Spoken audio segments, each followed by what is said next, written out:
সেদিন মনে আছে কালো ভুনা খেতে গিয়ে লাল ভুনা খেয়ে এসেছিলাম, কারণ কালো ভুনাটা ফুরিয়ে গিয়েছিল।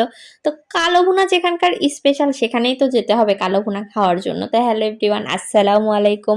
দেখেন আমরা রাজশাহীতে চলে এসেছি কালো ভুনা খাওয়ার জন্য, কিন্তু কালো ভুনা খাওয়াটা এতটাও সিম্পল ছিল না, অনেক পরিমাণে কষ্ট করতে হয়েছে। যেহেতু আমরা প্রপার কালো ভুনাটা খাবো তাই জন্য আমরা দেখেন হাটে চলে এসেছি, কারণ হাটের কালো ভুনাটায় কোনো ভেজাল নাই, একদম পারফেক্ট কালো ভুনা। এখানে এসে হাটটা দেখে অনেক প্যারাদায়ক লাগছিল, কিন্তু যখন কালো ভুনাটা মুখে দিয়েছি, আহ কি যে স্বাদ, বলাই বাহুল্য।